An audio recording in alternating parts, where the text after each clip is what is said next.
اور پھر میاں والی میں نے 7 اکتوبر کو جلسہ کیا.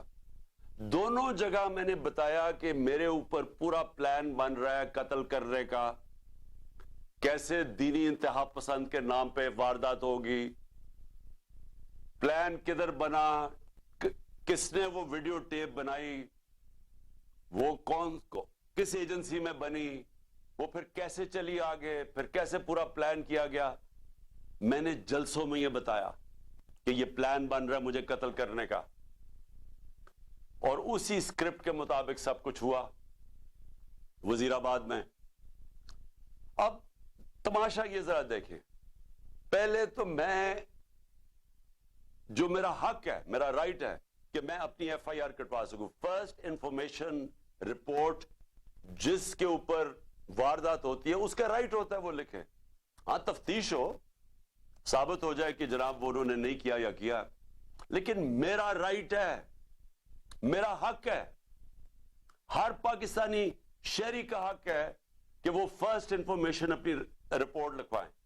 مجھے تو سارا پتا تھا کہ کس طرح پلان بنا ہے, میں تو جانتا تھا وہ 3 لوگ کون تھے, مجھے تو پوری رپورٹ آ رہی تھی کہ انہوں نے کرنا ہے. یہ سوچیں, یہ میں آپ کو پھر بتاؤں کہ یہ میں اس کو, کیونکہ میں لوگوں کو غلط فہمی نہ ہو کہ میں اس کو پولیٹکس سمجھتا ہوں, میں اس کو جہاد سمجھتا ہوں. یہ میری حقیقی آزادی کی جہاد ہے ملک کے لیے, یہ پولیٹکس نہیں میں کر رہا. میں اپنے پارلیمنٹیرینز میں آپ سب کو پلیز ایک بات بتانا چاہتا ہوں, اللہ مجھے سب کچھ بہت پہلے دے بیٹھا تھا. کوئی آدمی جس کو پتا ہو, مجھے پتا تھا کہ واردات ہونی ہے, مجھے پتا تھا کہ یہ مارچ کے اوپر انہوں نے میرے اوپر واردات کرنی ہے. اور مجھے اتنا بھی یاد ہے کہ جب گجرانوالہ میں ہم تھے تو ایک پولیس کا پورا میرے ایک سرکل تھا. جب وزیر آباد تھے تو میں ارد گرد دیکھا, مجھے تو وہاں کوئی, میں حیران تھا کہ پولیس نہیں ارد گرد تھی. تو مجھے پتا تھا کہ یہ سارا ہو رہا ہے. میں جب گھر سے نکلتا تھا تو مجھے یہ علم تھا کہ یہ ہو سکتا ہے کہ آج میرے اوپر واردات ہو, اور مجھے بھی پتا تھا, میری بیوی کو بھی پتا تھا, لیکن میں اس لیے کر رہا تھا, اس لیے میں نکلا ہوا تھا اس کے لیے.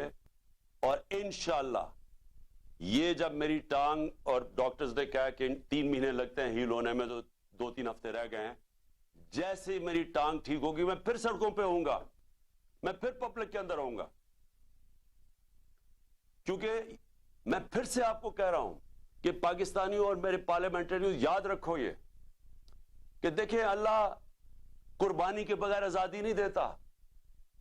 ہم جب تک کہ قوم یہ قربانی کا مادہ نہیں پیدا. آپ سب کو ایک پیغام دینا چاہتا ہوں کہ کیونکہ ابھی تک میں باہر نہیں نکل سکتا, مجھے یعنی عوام میں نہیں نکل سکتا, اس لیے کہ میری جو ٹانگ ابھی تک 3 مہینے لگتی ہیں اس کو ٹھیک ہونے میں, تو تھوڑا سا بھی وقت ہے اس کو. اور میں یقین رکھیں کہ جس وقت میں نکلوں گا, یہ جو کہہ رہے ہیں نا ریڈ لائن ڈرا کی ہوئی ہے, یہ میں آپ کو ریڈ لائن مٹا کے دکھاؤں گا. کوئی ریڈ لائن نہیں ڈرا کر سکتا کسی کے اوپر. پھر سے نہ اس کو تاریخ کی سمجھ ہے, نہ اس کو جو یہ ریڈ لائن ڈرا کر رہا ہے نہ اس کو تاریخ کی سمجھ ہے, نہ سیاست کی سمجھ ہے,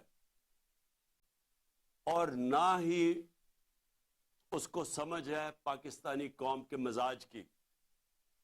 یہ جو قوم فیصلہ جب کر لیتی ہے, آپ جتنی مرضی انجینئرنگ کر لیں, نتیجہ وہی ہونا ہے جو بھی یہ پچھلی الیکشنز میں, بائی الیکشنز میں ہوا ہے.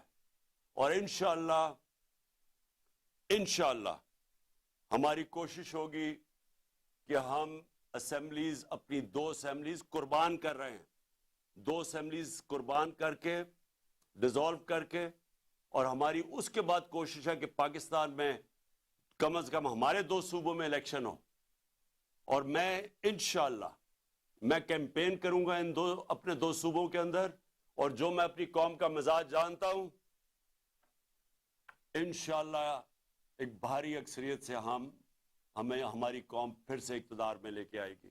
اور وہ اقتدار ہوگا اصل جب ہم بڑے بڑے فیصلے کر سکیں گے پوری طاقت سے. بہت بہت شکریہ آپ سب کا, اور میں فالو کر رہا ہوں کہ جو ہمارے ابھی لوگ نہیں آ رہے میں ان سب کو فالو کر رہا ہوں, اور انشاءاللہ ہماری اب یہ جو ووٹ آنے والی ہے اس میں انشاءاللہ ہم کامیاب ہوں گے. بہت بہت شکریہ. پاکستان زندہ باد.